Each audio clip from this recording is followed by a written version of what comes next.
میرے کریم نبی بیٹھے ہوئے ہیں، حضرت سیدنا ابو ہریرہ رضی اللہ تعالیٰ عنہ روتے ہوئے آئے، آ کر عرض گزار ہوئے، سونے میں قربان جاؤں آپ کے نام پر، میری ماں آپ کی گستاخی کرتی رہتی ہے، آپ کو گالیاں دیتی رہتی ہیں، آپ ذرا دعا فرمائیں نا کہ اللہ میری ماں کو ہدایت بخشے۔ میرے کریم نبی نے جب صحابی کو دیکھا، ابو ہریرہ کو دیکھا کہ ابو ہریرہ خون کے آنسو رو رہا تھا اور ابو ہریرہ کا دل کٹا جا رہا تھا، میرے کریم نبی نے اپنے گورے گورے ہاتھ اٹھائے، اللہ کے حضور دعا مانگنی شروع کی۔ میرے نبی نے ادھر دعا شروع کی، ادھر ابو ہریرہ نے گھر کی طرف دوڑ لگا دی، گھر کی طرف بھاگنے لگے۔ صحابہ دیکھ رہے ہیں کہ دیکھو جی نبی دعا فرما رہے ہیں، ابو ہریرہ کا حق تھا نبی کے ساتھ بیٹھتا، ابو ہریرہ گھر کی طرف دوڑتے چلے جا رہے ہیں۔ ابو ہریرہ جب گھر میں پہنچے، دستک دی تو ماں اندر غسل کر رہی تھی۔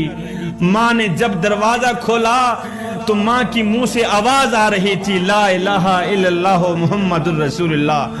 ابو ہریرہ تڑپ کر بولے، اماں تو کلمہ پڑھ رہی ہے؟ اس نے کہا چپ کر بیٹا، آج تیرا نبی میرے پاس آیا تھا، کہنے لگا تھا اے ابو ہریرہ کی ماں، کل قیامت والے دن بیٹا جنت میں جائے، ماں جہنم میں جائے، یہ ہم سے برداشت نہیں ہوتا۔ بیٹا تیرا نبی مجھے کلمہ بھی پڑھا کے گیا ہے، جنت میں ایک گھر بھی دے کے گیا ہے۔ ابو ہریرہ واپس میرے نبی کی بارگاہ میں جب گئے تو میرے نبی کی دعا ابھی ختم ہی ہو رہی تھی۔ ابو ہریرہ جا کر میرے نبی کے قدموں پہ جا گرے۔ صحابہ نے پوچھا ابو ہریرہ ایک بات تو بتا، اور نبی ادھر دعا کر رہے تھے، تو دوڑ لگاتا گھر کی طرف بھاگ رہا تھا، کیوں بھاگ رہا تھا؟ نبی کے ساتھ بیٹھ کر آمین نہ کہتا؟ ابو ہریرہ رو کر کہنے لگے، یار میں نے سوچا کہ آج دیکھتا ہوں ابو ہریرہ پہلے پہنچتا ہے یا نبی کی دعا میرے گھر میں پہلے پہنچتی ہے۔ صحابہ میں بعد میں پہنچا، نبی کی دعا پہلے پہنچی۔ جب میں نے گھر کی دہلیز پر قدم رکھا تو میری ماں کلمہ پڑھ رہی تھی، لا الہ الا اللہ محمد الرسول۔ حضرت سیدنا یعقوب علیہ السلام نے فرمایا تھا، اے فرشتے جب تو میرے پاس آنا روح نکالنے کے لیے پہلے مجھے بتانا۔ اللہ اکبر، ایک دن ایسا آیا، زندگی کے لمحوں نے تو گزرنا ہی تھا، سورج نے تو ڈھلنا ہی تھا، زندگی ساری گزر گئی، ایک دن فرشتہ آ ہی گیا روح نکالنے کے لیے۔ اللہ کے نبی حضرت سیدنا یعقوب علیہ السلام نے فرمایا، او فرشتے میں نے تجھے کہا نہیں تھا جب تو میرے پاس آنا پہلے مجھے بتانا؟ اللہ اکبر، اس فرشتے نے کہا، اے اللہ کے نبی ایک بار نہیں 7 بار تمہیں بتا چکا ہوں کہ میں آپ کے پاس آ رہا ہوں۔ اللہ کے نبی نے فرمایا وہ کیسے؟ فرشتہ کہنے لگا، اے اللہ کے نبی آپ کے محلے میں میں اس شخص کو مارنے کے لیے آیا تھا، اس کی روح نکالنے کے لیے آیا تھا نا؟ اللہ کے نبی نے فرمایا ہاں تو آیا تھا۔ اے اللہ کے نبی آپ کے محلے میں میں نے ایک بچی کی روح نکالی تھی، ایک بچے کی روح نکالی تھی، ایک بوڑھے آدمی کو مارا تھا اس کی روح نکالی تھی نا؟ یعقوب علیہ السلام نے فرمایا ہاں تو نے نکالی تھی۔ اس فرشتے نے عرض کی، اے اللہ کے نبی میں صرف ان کی روح نکالنے کے لیے نہیں آیا تھا، آپ کو بتانے کے لیے بھی آیا تھا کہ اے اللہ کے نبی آج ان کی باری ہے، کل آپ بھی تیار ہو جائیں۔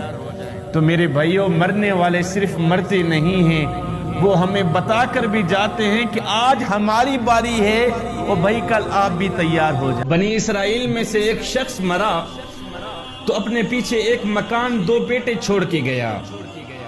جب بیٹوں نے مکان کی تقسیم کی تو آپس میں لڑ پڑے، جھگڑ پڑے، یہاں تک کہ ایک دوسرے کو مارنے پہ تل گئے۔ خیر شام ہوئی، دونوں کی آنکھ لگی، نیند آئی، خواب میں بڑے بھائی نے دیکھا کہ دیوار کے اوپر ایک اینٹ پڑی ہوئی ہے، وہ اینٹ آوازیں دے رہی ہیں، او بھائی میرے پیچھے تم لوگ کیوں لڑ رہے ہو؟ اینٹ کہہ رہی ہے بڑے بھائی کو، بھائی میرے پیچھے تم لوگ کیوں لڑ رہے ہو؟ اور میری کہانی تو پہلے سنو، میں ایک وقت کا بہت بڑا بادشاہ تھا، میرے وزیر تھے، نوکر تھے، ملازم تھے، بہت بڑا بادشاہ تھا، دنیا میں میرا نام تھا۔ ایک دن موت کا فرشتہ آیا، اس نے میری روح نکالی، لوگوں نے مجھے اٹھایا، قبرستان میں جا سلایا، ہے میرا موٹا تازہ بدن مٹی کا رزق بن گیا، میری ہڈیاں بھی گل گئیں، 500 سال میں قبر میں رہا۔ اس کے بعد ایک سیلاب آیا، سیلاب نے قبرستان کو میدان بنا دیا۔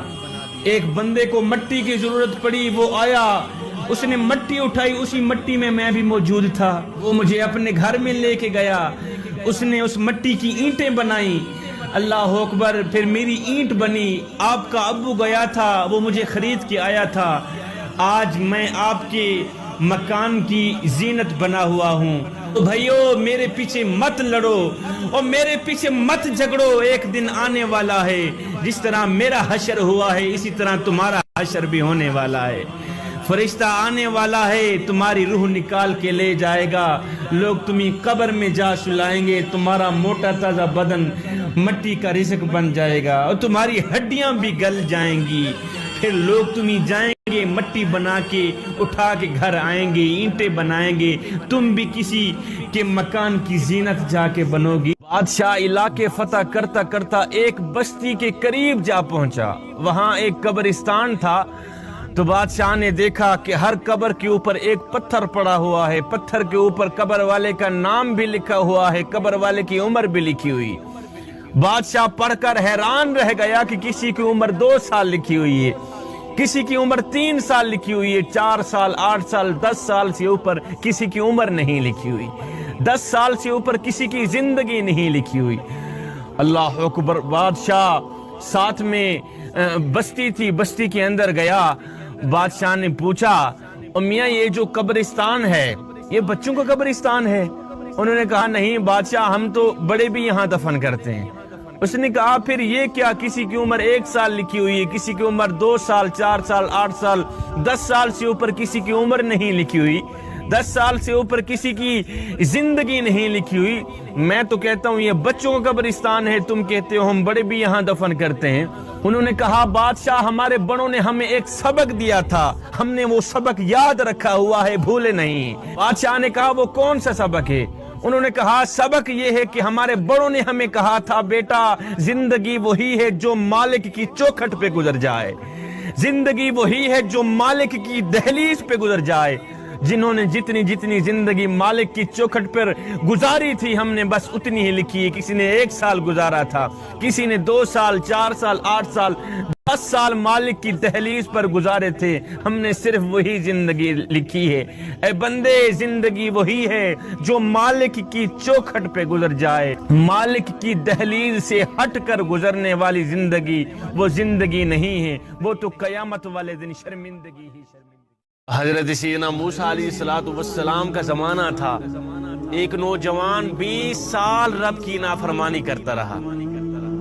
ایک دن میرے اللہ رب العالمین نے حضرت سیدنا موسیٰ علیہ السلام کو فرمایا موسیٰ جا کر میرے اس گنہگار بندے سے کہہ دو کہ ہم اس سے ناراض ہیں، ہم اس سے ناراض ہیں کہ اے نادان 20 سال ہو گئے ہیں مجھے ناراض کرتے ہوئے، 20 سال کا عرصہ گزر گیا ہے میری نافرمانی کرتے ہوئے، اب تو تجھے شرم آنی چاہیے۔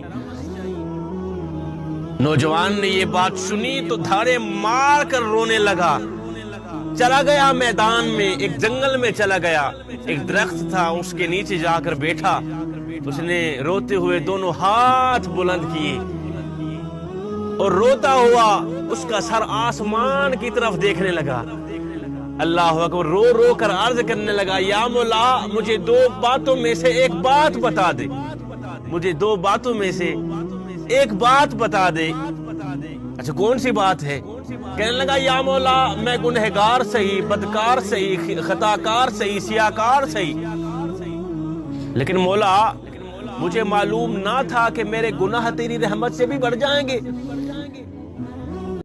یا مولا مجھے معلوم نہیں تھا کہ میرے گناہ جو ہیں تیری رحمت سے بھی بڑھ جائیں گے، میں تو یہ سمجھتا رہا کہ تیری رحمت زیادہ ہے میرے گناہ کم ہے۔